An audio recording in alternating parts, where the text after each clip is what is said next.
Good morning, Zimbabwe, and welcome once again to Zimbabwe Daily. My name is Yvonne Muchaka, and this is Frank Talk, a platform where we talk everything policy and we bring authorities to account. And today on the program, we are unpacking the growth of the informal economy in Harare and the importance of inclusive urban planning. Should Zimbabwe be planning around an informal economy? If not, why not? If yes, how should we do that? And help me unpack that topic. I have three guests in the studio. I'll allow them to introduce themselves. Hi, my name is Lisa Yamadao. I'm a Master of Urban Planning student at New York University, and I'm also a senior staff writer for the Wagner Planner. And I've worked in New York at the Center for International Cooperation, where we focused much on the SDG 16, which was pretty much focusing on peace, justice, and inclusive communities. So I'm very passionate about issues to do with the informal sector and how we can incorporate them in cities. Awesome. Thank you so much, Lisa, and welcome to Zimbabwe Daily. Thank you. My name is Michael Shideme. I'm the Corporate Communications Manager for City of Harare, and I'm happy to be on this program as we discuss the informal sector and urban planning. Awesome. Thank you, Mr. Shideme, for coming through. Yeah. Good morning, Yvonne. Good morning, viewers. My name is Samuel Wadzai. I'm the Executive Director of the Vendors Initiative for Social and Economic Transformation, VSET, a union of informal traders with structures throughout the country. Awesome. Thank you so much. Thank you so much for coming through. Thank you so much for joining us. So we are talking urban planning vis-a-vis the informal economy. How can cities plan around the informal economy? How can there be inclusion of the informal traders and the informal participants in the formal planning of the urban centers? So thank you so much, ladies and gentlemen, for coming on board. This broadcast is brought to you by VSET. We want to understand what VSET is all about. So over to you, Samuel. Please tell us a little bit more about VSET and what works you are doing. Okay, thank you, Yvonne. So like I said, VSET is a union of informal traders with the structures throughout the country. Recently, we established another structure in the Republic of Namibia. Plans are in progress to open more structures, more chapters in other countries in Southern Africa, South Africa, Zambia, Lesotho, and other countries. So right. VSET basically do its programs around the three pillars. The first one is on promotion and defending of the rights of informal traders.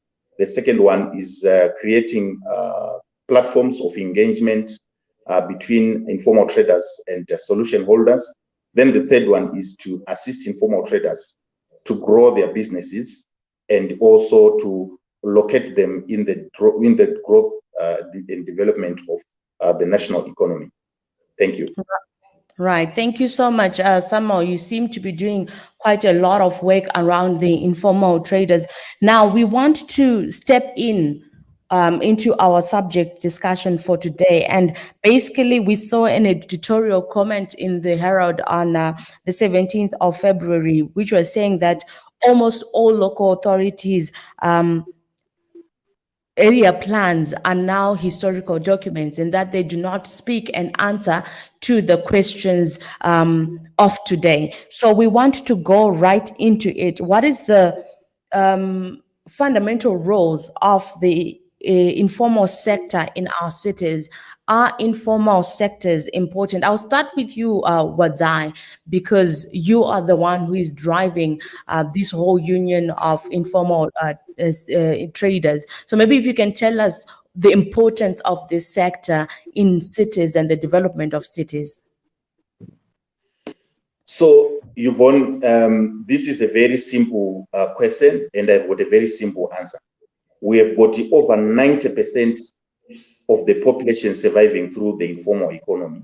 Right. It means almost every household in Zimbabwe, one way or the other, is surviving through the informal economy.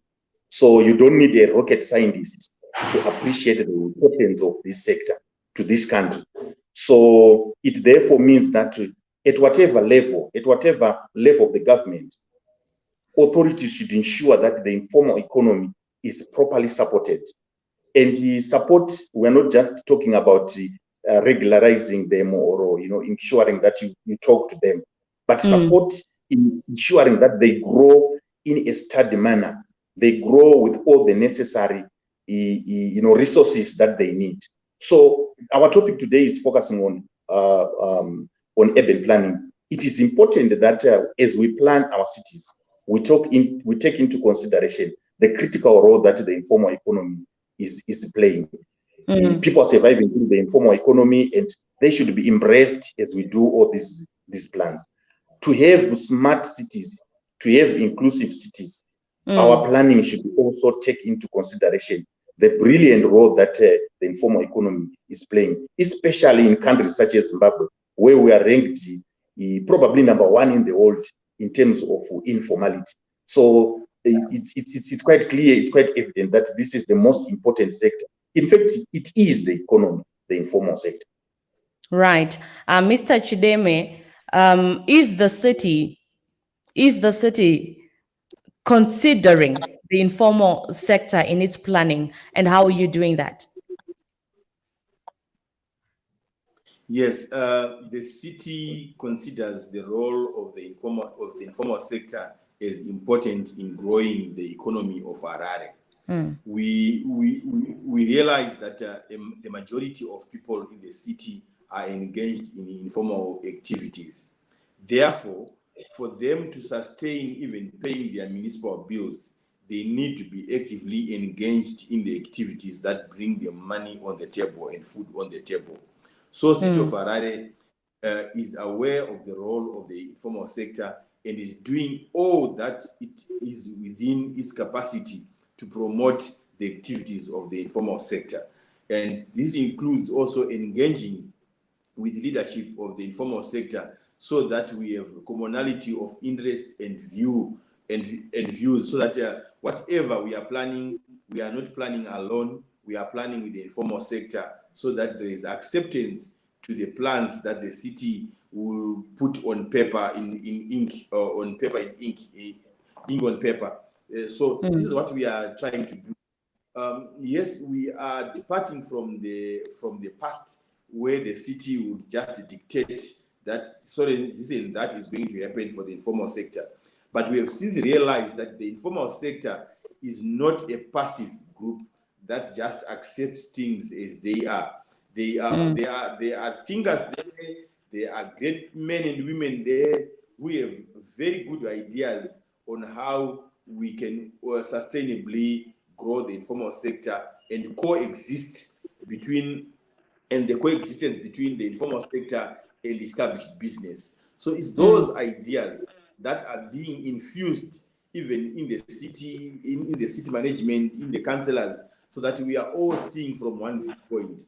Otherwise, we have departed from the past, where we used to dictate that the informal sector will go there and will go there.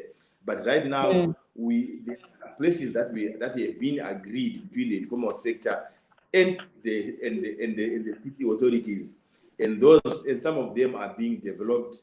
But we will still continue with our engagement processes.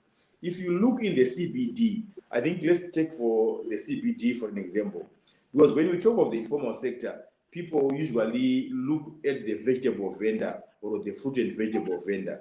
They don't look at the other forms of informality that are in the city, which the city is actively participating. The Eastgate Mall. There's that new complex along Robert Mugabe, just after Eastgate, that was done by Old Mutu. The city approved that construction and approved the land use in that area.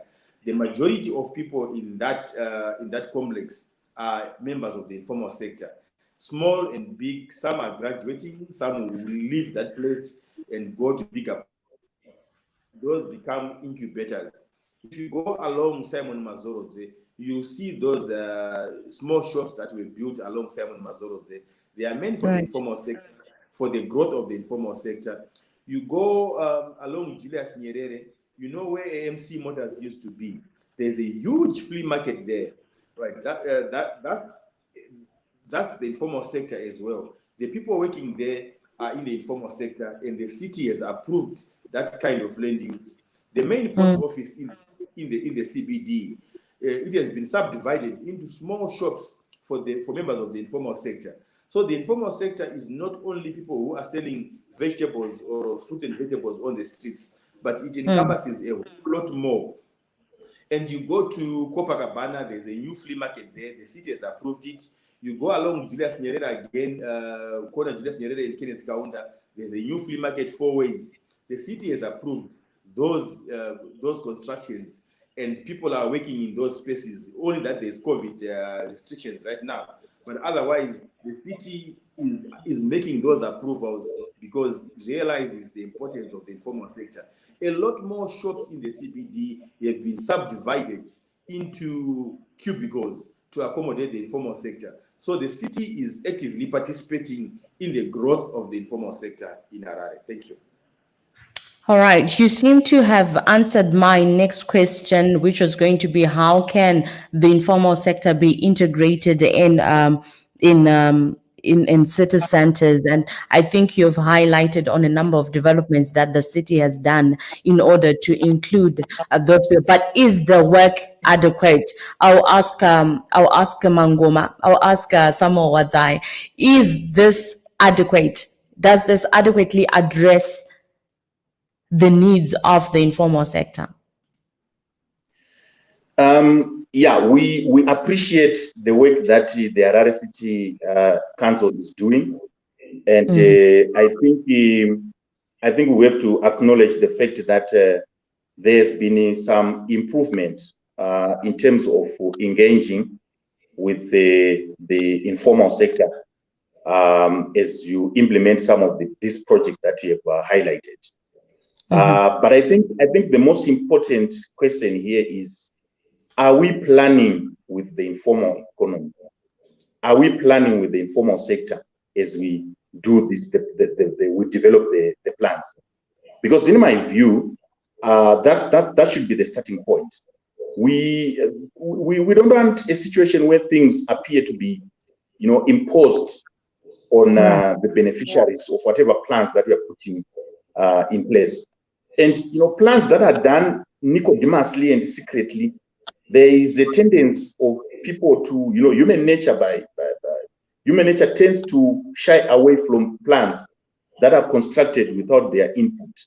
And I'm not saying that everything that is good we will shy away, but I'm saying you do, Harare City Council, and indeed all local authorities will do themselves good if you plan together with local authorities. This is the reason why we are having this conversation, because we believe that if we plan together, we are better placed to use the resources in a manner that is transparent and accountable. We are also better placed to ensure that those that are supposed to be affected by the planning embrace whatever that you are putting on the table, because there is co-creation, there is involvement, there is participation of people that are going to be affected. So I would answer you to say there is a lot that local authorities, not only City of Harare, can do, but every local authority, every municipality in Zimbabwe can do to ensure that their planning is inclusive. Their planning seeks to address issues that are there on the ground, issues that are affecting the informal economy on the ground. Right. Thank you so much, Samuel, for that presentation. Now I'm coming to our urban planning expert, Lisa. Now, how are economies, other economies that you've studied or that you've traveled to, planning inclusively with the informal sector in mind? Okay. There's a lot that's been happening internationally, because the issue of informality has been there world over. It's like the informal economy is really big even in Latin America, in Western Africa. So a lot has been done with regards to, weaving the informal sector within existing developing plans. A very good example is that of Medellin in Colombia, which has managed to really, work with the informal communities, for example, informal housing, and provide pathways for the people to actually be engaged. I like what we have talked about on how we need to involve the informal economy in the planning process. We also need to involve them within the development of of the plans. For example, if we're going to say, okay, we need to involve the informal economy by asking them questions, just asking people where they want to locate or where they want to sell is not enough participation. We really need to involve them in creating the physical infrastructure that is required.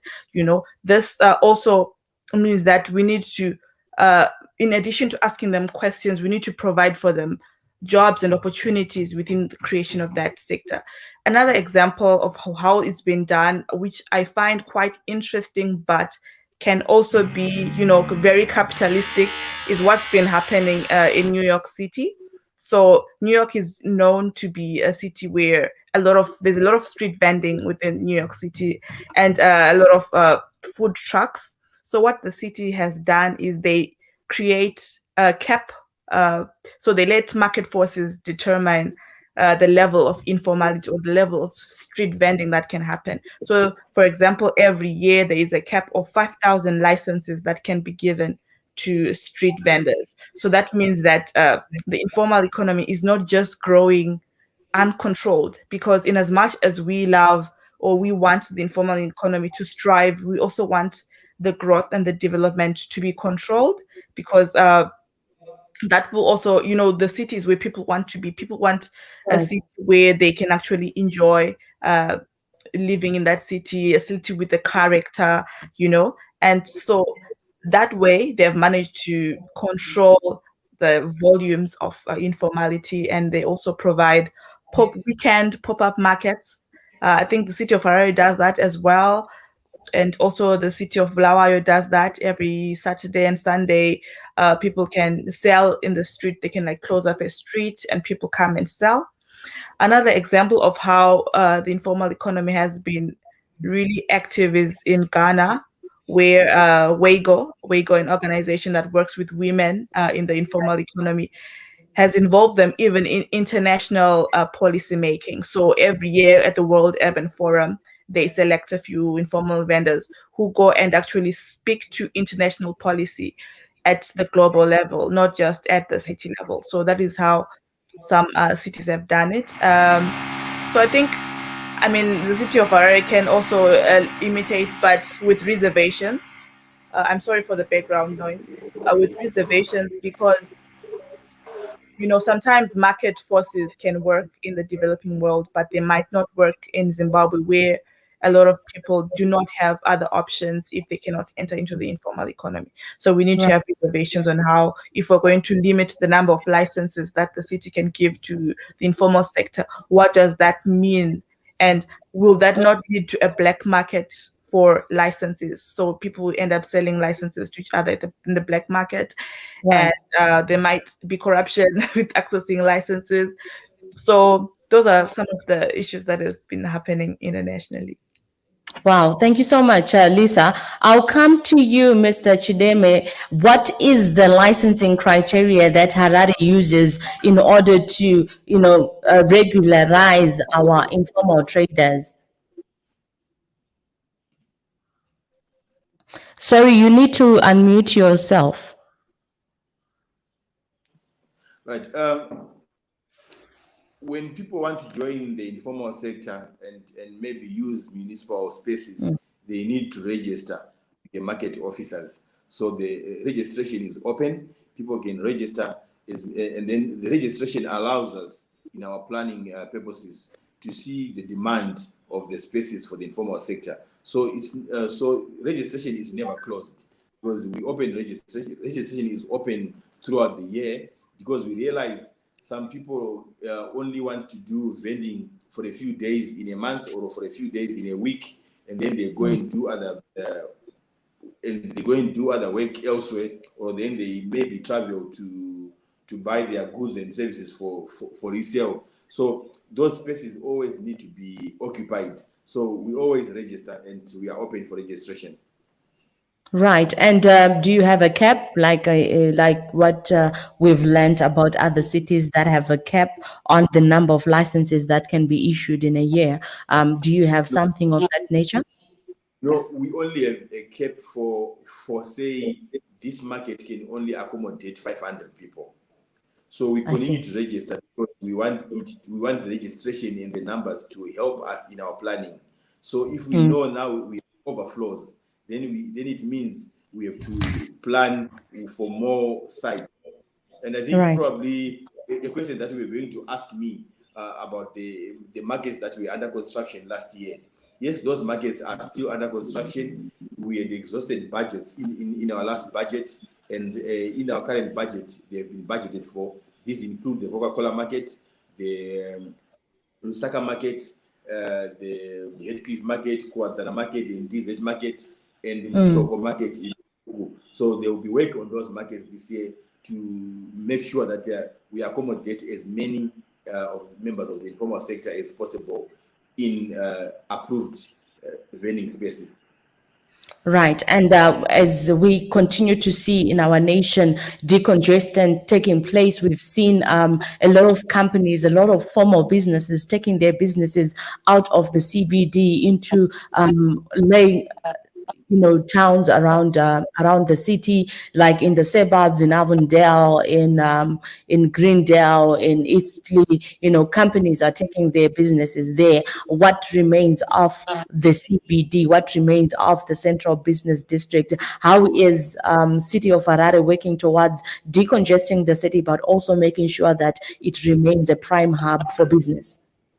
Wachideme. Yeah, there is a regeneration program for the CBD under local development plan 22, if I'm not mistaken, on the number 22, which encourages the regeneration of downtown Harare, where we expect investors to come on board and build skyscrapers, or maybe renew their structures in downtown Harare, so that the renewed structures can now begin to invite people back into the CBD.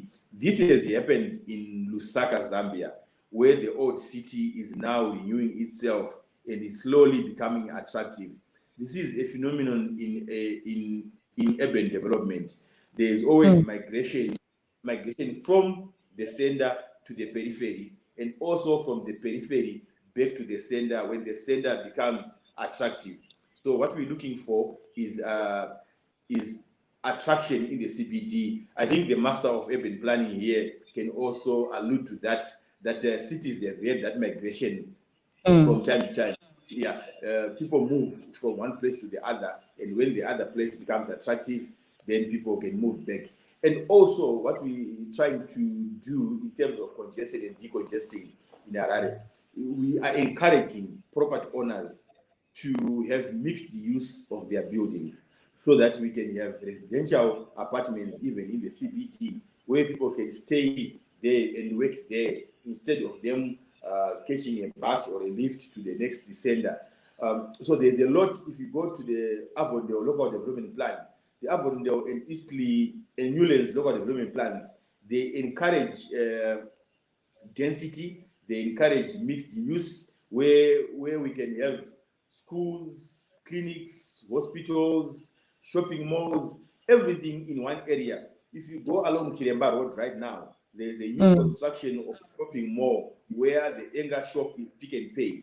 So all that is being done with the concurrence of the city. The city might not necessarily be the one doing the construction, but the city makes sure it approves what business wants or what its customers want. So the customers here are varied. They could be members of the informal sector, they could be members of the formal business sector, they could be residents who say, we want this service here, and the city provides it. So once that shopping mall along Chiremba begins to work, you also see it becomes a center for the informal sector. in as much as also the one along Kickman Road, where okay is the anger shop. Right. I think what that you need to do some of these centers and see for yourself, and then see how you can accommodate your membership in the new developments that are coming up in the city. Awesome. Thank you so much. We will take a short break right now. And when we come back, we just want to hear from Lisa what models Harare can take cue from in order to redesign and redevelop the city. So join us after this short break.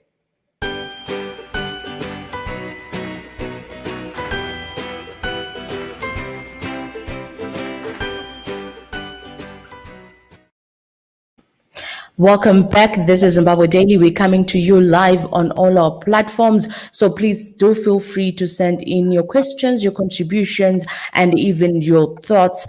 We want to help develop our country better, and we all have that responsibility to do that. So I'm going to come to you, Lisa, and say, what models can Harare take cue from in redesigning the city? Okay, I really like what the city has been doing with regards to creating, new marketplaces for the informal economy where people can sell in flea markets, which provide, a more sanitary environment. It's something that I would definitely recommend and applaud. But a recent research that was done in Ghana showed that in Uganda, it showed that the informal economy will locate in areas where there's high foot traffic. So you find that the informal sector in general locates along the streets to informal settlements or to low-income households, because this is where people walk to and from work, and that's where people can really just afford, to buy on their way to work.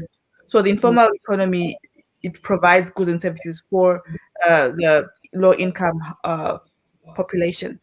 So by locating them elsewhere, like for example, he was talking about the Eastgate Mall. That means that people have to, get out of their daily route and go to that market, which becomes a challenge. And we've seen that there are some markets that the city has developed before that people do not go there, or they do not have profits. Some flea markets have closed down in the city of Bulawayo because people don't go there to buy, because it's not their route. It's not where they go through every day when they go to their work or to and from work. Right. I think the most important thing is that the city should identify those routes. They should identify where people walk to and from work and create their markets within those lines. I mean, for example, close to bus ranks, close to 4th Street, close to Copacabana, and actually provide spaces close to those areas. I think that would be a good model that the city could use. But there's always the challenge that the informal sector, if you're just creating markets, who gets into the market first and who doesn't? And he was talking about people can register. I think the very important thing that Vice should also look into is how the informal, how the members are registered, or how other cooperatives are created. Because when people are not registered, when people do not have a place where they can answer to, or they can, how the city will not respect their rights, you see. Because for someone to say, I have the right to the city, what does that mean?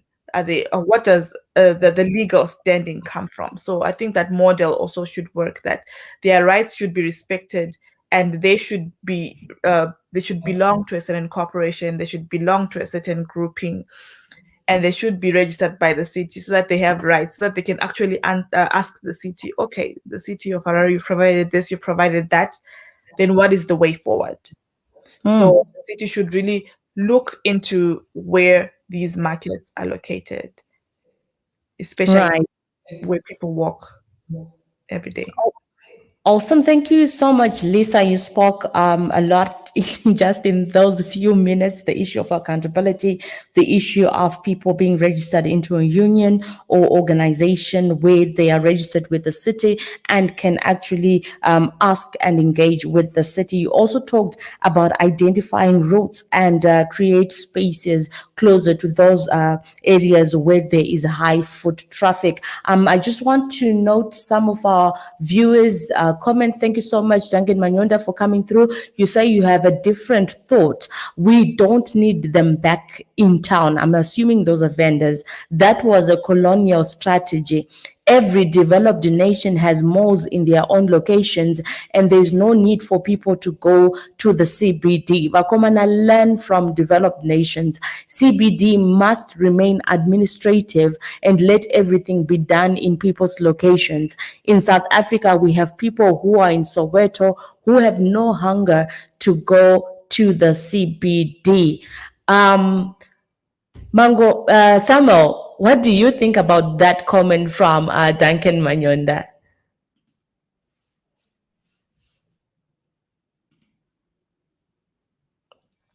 You have to unmute yourself that side, please. There you go. I'm unmuted, eh? Yes, you're unmuted now. Okay, thank you. I don't want to disagree with the submission there, but I think what the viewer is just saying is that our local authorities need to do more to modernize the manner in which they are governing our cities. He's just giving examples of how other cities have managed to modernize and to ensure that the informal economy is properly organized and assisted to operate in a manner that does not disturb other, other sectors of the economy. So I think I agree with him.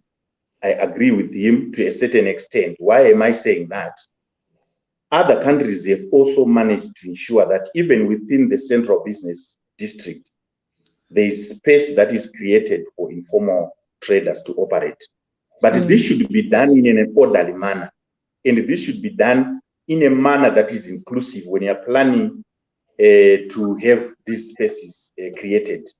So that's why we're having this conversation, Yvonne, because we don't want a situation where local authorities just create these spaces without consulting or involving informal traders in the development of the new markets. It's very important to involve the informal traders so that you get buy-in.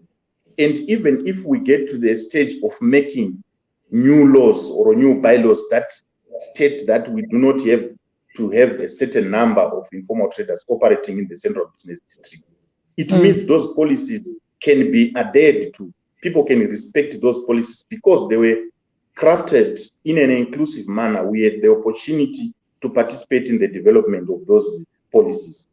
But I don't agree with the viewer to say that we should totally do away with informal trading in the central business district. It's about planning. It's about being orderly in the manner in which we design the markets in the central business district. Other countries have done that, including the biggest economy in the world, the United States of America. You go to New York, you will find informal trading even in the busiest streets, but it's only an issue of how you have done it, how organized, how deliberately did you ensure that you involve those that are going to be affected. So that I think that is the missing link here in Harare. Let's involve the informal traders, not in only informal traders, even other, even the private sector.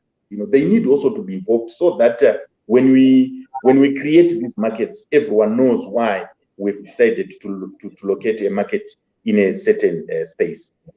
And how best can the private sector be involved in the whole planning, issue? Like, as a city, how open are you to allow the private sector to come in and assist you in developing the city? Yes, yes, Yvonne. I think with regards to the informal sector, I'll give you examples that I've given you before. The main post office, privately owned, right? Or is owned by, or is a parastatal or owned by government, but and then you go to the former AMC Motors, which is now a free market, is a private business. You go to Four Ways Flea Market along Julius Nyerere and corner Julius Nyerere and Kenneth Kaunda, is a private developer. You go to Copacabana, the operator there is a private developer. So we have many such subdivisions. Old Mutual is private at Eastgate. So we accept the involvement of the private sector. All that needs to be done is for the building owners to make an application to the city and say, this used to be offices, or this used to be a post office, or this used to operate in this manner, but we want to subdivide it so that we can accommodate the informal sector. The city will have a look at the structure and then also make recommendations with regards to traffic, with regards to people movement, with regards to ablution facilities and other facilities that are attendant to a place that sells goods, because we need water, we need ablution facilities that are adequate. And we have never turned down such applications because we know that on our own, we can't provide adequate infrastructure for the informal sector. We can only do so adequately with the participation of the private sector who owns buildings in the CBD or elsewhere within the city. Awesome. So to our private players, you're free to come on board and engage your local authorities wherever you are, whether in Bulawayo, in Gweru, in Masvingo. Engage the local authorities and let us build Zimbabwe together. Now we want to move on. I understand that Harare has some twinning arrangements with other cities in the first world or in the developed nations. How is Harare deriving benefits from those twinning arrangements? Okay, I think if you look at the most active twinning arrangement is with Munich from Germany. We have had exchanges, employee exchanges. The employees have come here to impart knowledge. Our employees have gone to Germany to learn the best practices. We have benefited from Munich in terms of medications. During the cholera period, we have received generators from Munich. One of the generators we have even donated to Blue Whale as part of our twin-sister relationship with Blue Whale as well, to try and improve our relations. So we continue to benefit from the twin-sister relationships. We also have one in South Korea, where Cheonan, where our employees have been to. Their employees have been here to try and impart information or knowledge and skills. So yes, those are benefiting the city in a big way, and we actually look forward to more such arrangements where our employees would be going there to learn and to look and learn, and then their employees come here to look and learn and also recommend to us how best we can do some of the things that we do here, which we think we're doing best, but probably which we can improve on. Awesome. Yeah, we really need to improve on a number of issues. Thank you so much. Duncan, you say, develop Mbare, Southley Park, Budiriro. Why move my mother from Highfield to Macro in town? I do not agree with the strategy. It's not where the world is going. Let's travel around the world. Our strategies are 30 years behind everyone. Zimbabwe. You also add that in the USA, we have people who live in the CBD. I'm sure our city spokesperson highlighted on the need to adopt multiple uses for buildings, and that they're approaching property owners and encouraging property owners to have mixed use for their buildings. You say their strategy from time immemorial, they had people living in the CBDs. I went to Kenya, in the road that connects to Ethiopia. They have adopted what USA did, that new cities are self-sustainable. They have apartments above malls and hospitals and schools. So they have dealt with traffic, decongested a lot of pressure from Nairobi. Thank you so much, Duncan, for your active engagement. I think these are the kind of contributions that we all need in order for us to start building and developing our city into what we need it to be. Now, I'm going to come back to you, Lisa, as our urban planning expert here. What changes, in your opinion, do you think need to be made to city bylaws in order for us to begin to see this rollout taking place? Okay, so before I just comment on the bylaws, I wanted to comment on the comment that was made by the viewer. I Thank think you.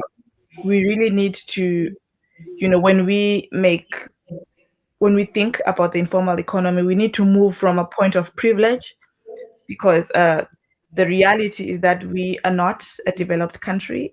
We, as Zimbabwe, we have inherent economic problems, and the conversations around why the informal economy is existing, I think we have exhausted those conversations. And the conversation today is not about whether they should exist or not. And I think it's really unfair to view the informal sector as dirt, or as shadow economy or unclean.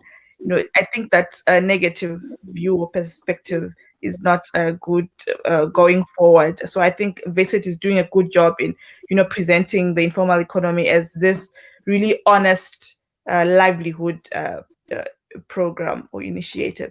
So in terms of the bylaws, I think it's very essential that the city goes back to them and really, looks at whether they keep responding to the growth and the changes that are happening within the city of Harare.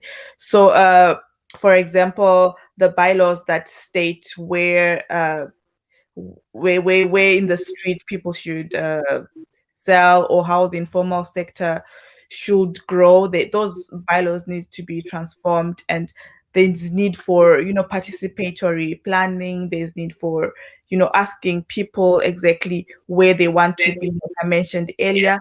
So those bylaws in their development need a lot of inclusion. They need input from experts. They need input also from the informal economy. And one of the most important things that I would recommend within the general planning domain is improved research. Because when you look at other countries that are working with the informal economy, there is, like strong research on how much is the informal economy. Because when we talk about, okay, 90% of people are in the informal economy, that is just backed by data, which is really subjective. So we really need to create more like strengthened research. We need to create numbers. We need to create figures that policymakers can use. So this also means that research institutions and universities must be involved within this process. That way, to help to create bylaws that actually respond to the challenges that exist. So I think another thing within the bylaws is that we need to create partnerships with all stakeholders and create bylaws that respond.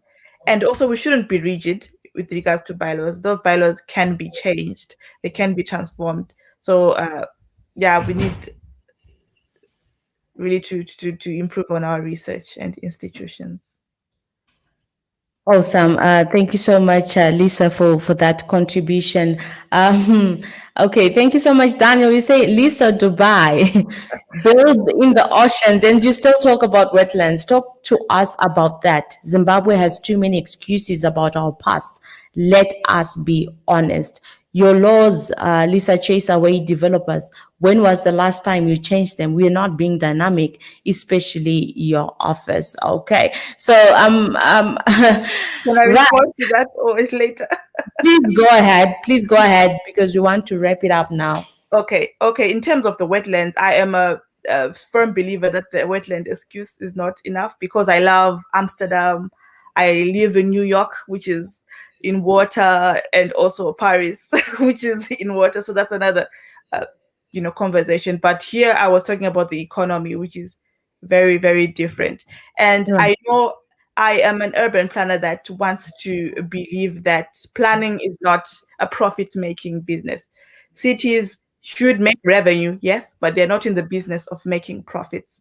So within their decision-making, they should not, because currently a lot of planning decisions are made with you know, where they're not pro-poor, they're just answering to the rich or to the people who can, like the business owners, the capitalists, and not really the poor and the most vulnerable in our communities, which are also an important part of our economies and our lives. So, yeah, Right. let's have a conversation after the broadcast. Definitely, we may need to have more conversations around the development models that we're taking and adopting as a nation, and in terms of what we're trying to build and trying to go to now. I'll come to you, Samuel. What role can government play in the prioritization of the informal sector with regards to policy? What policies should we begin to see being put in place in order to support the informal economy? Okay, thank you, Yvonne. You can hear me? Yes, we can. Thank you. All right. So I think there is a lot that needs to be done. But before I dwell into that, let me just thank Lisa for highlighting a very important point that most people seem to miss when we are talking about the informal economy. Our situation is quite unique in Zimbabwe. I highlighted when I was introducing myself that Zimbabwe is ranked amongst the top 2 countries in the world in terms of informality. Others are now saying we are the number 1 country in terms of informality in the world, second only to Bolivia. Some say Bolivia is number 1. So that's a unique situation. So when we talk about regularizing the operations of the informal economy, we should have that in mind. That Zimbabwe have got the highest level of informality in the country. And what it means in essence is that the majority of the people are surviving through the informal economy. So when we are protecting big businesses, we are protecting them from who when the entire population is surviving through the informal economy? You know, there should be that balance because we are a unique situation. So you cannot use examples of America and in the other developed countries when you are trying to solve the Zimbabwean informality question, because those are 2 different situations. We should be treated differently. The moment you apply those strategies, it means you are affecting the livelihoods of nearly 2 million people that are directly surviving through the informal economy in this country. So we need to be very flexible and we need to be very targeted when we're coming up with these policies. Coming back to your question, I think there's a lot of work that needs to be done by the government. But to me, the key one is with regards to the policy framework that is governing the operations of the informal economy.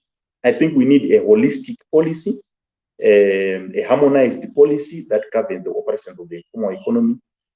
Bylaws, yes, we've got bylaws, but these are specific to towns and cities. But it is my view that we need a harmonized policy that informs even how bylaws are crafted, so that we are not haphazard in terms of the way in which we regularize or we manage, we govern the sector. Then secondly, other countries have actually managed to have an act of parliament in place, and just an act of parliament to regulate and to govern the operations of the informal economy. In India, for example, they've got a Street Vendors Act. And I think this is something that we need to do as Zimbabwe. If we are number 1 or number 2 in terms of informality in the whole world, surely we should focus on having a legislative framework that deals with the operations of the informal economy. Then thirdly, and probably most importantly, the issue of support from the government I think when we are developing our budget, we need to have that bias, because this is where the majority of the people are surviving. And there is a lot of work that needs to be done in terms of formalization of the informal economy. And when we budget, we need to be targeted, we need to be deliberate in terms of the resources that we are giving to the ministries that are managing the informal economy, to the local authorities in terms of how they are assisting the growth of the informal economy. The majority of the youth of this country, they are surviving through the informal economy. So as we develop our budgets, let's ensure that we put sufficient resources as the government to this sector, so that the youth are assisted to grow their businesses, they are assisted to formalize and to regularize their operations, so that the GDP is even, assisted. A situation where we don't have that proper framework of collection of revenue is not helpful, not only to the informal sector, but even to the government, because there's a lot that can come from this sector. Right. If we do things in an orderly manner. So yes, there's a lot that the government can do at a policy level, and even in terms of the resource, the churning out, the distribution of the resources. All right. Thank you so much. Thank you so much, Samuel. I see Wachideme, you are saying you can't hear. You can't hear. Okay. So, all right. All right. No, that's fine. We just want to share our last thoughts as we close this. I want Lisa to say something, and I also want Mr. Chideme to say something. Then I'm going to ask Samuel to tell us a little bit about the Stellar project that VSET in collaboration with others are doing in order to help our informal sector. So I just want Lisa, if you have got any parting shots that you'd want to share, please go ahead. Okay, I think my last statement would be, I just want to leave the viewers with a book recommendation, which is called The Right to the City. So the concept of the right to the city was developed by Lefebvre many years ago in France, and a lot of activists and a lot of people within the development space are really writing about this issue of who has the right to the city. Who does the city belong to? Does the city belong to all the residents? Does the city belong to the city council? Does it belong to the developers doing the construction every day? So this is an interesting, debate that will continue to occur within space, because public spaces are a public good and they'll continue to be contested. So I believe that within the contesting of these public spaces, we need to find a common ground between the city, between the informal sector.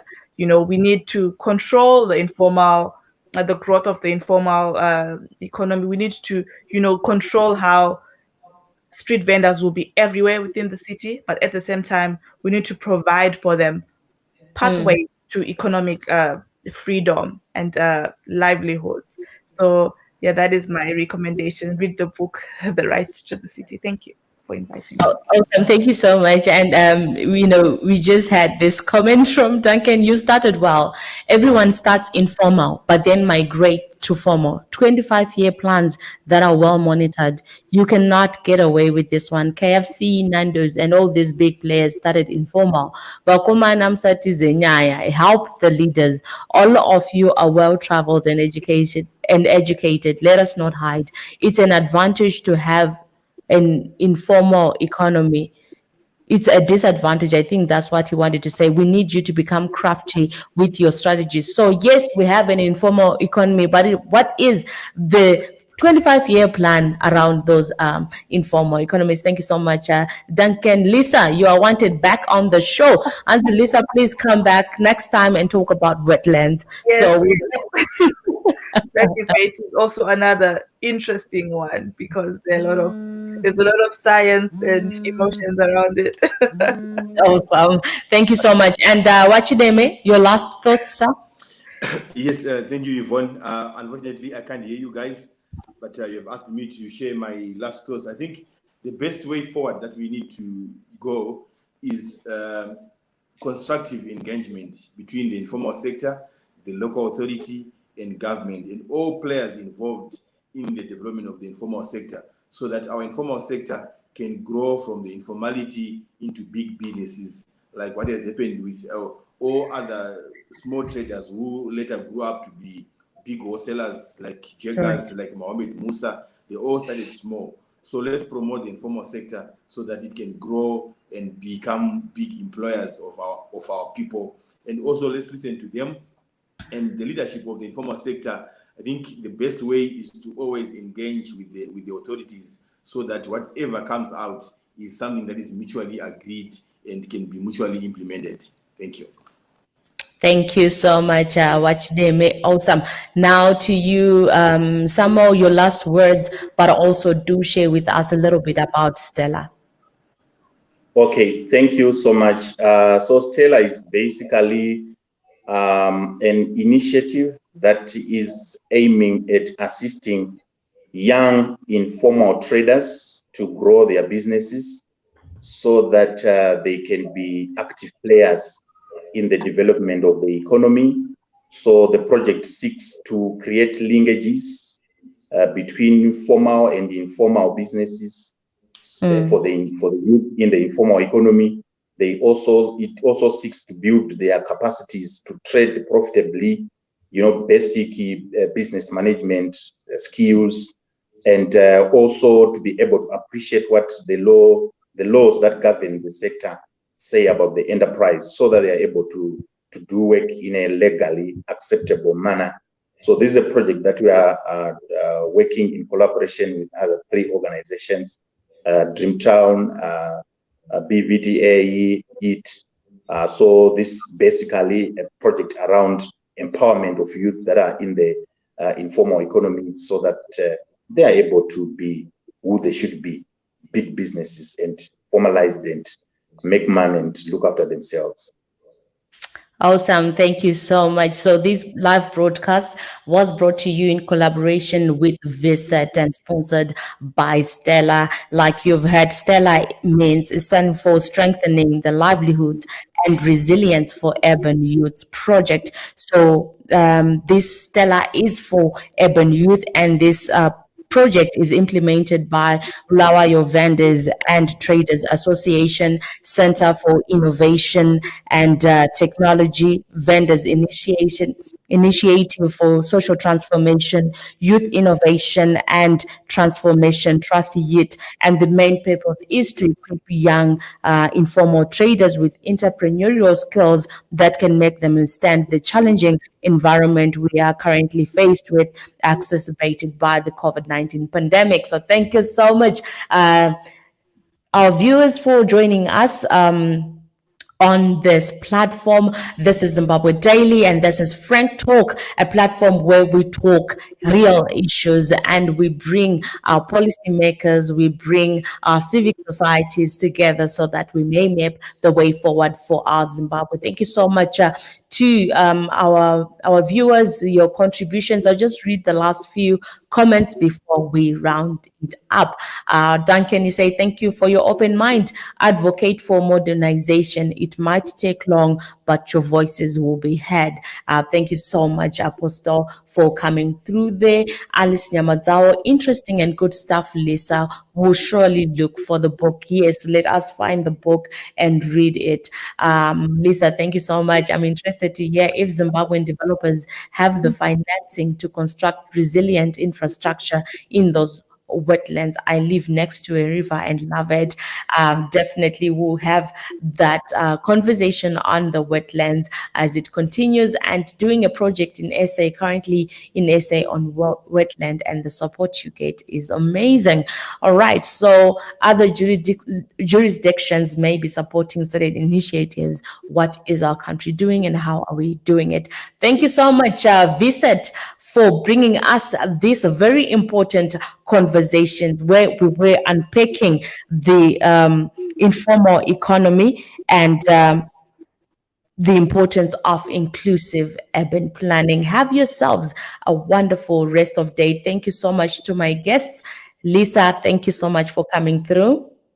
Awesome. Michael Chideme, thank you for coming through. All right. And Samuel, thank you so much for bringing us this conversation. Awesome. Have yourselves a wonderful rest of day.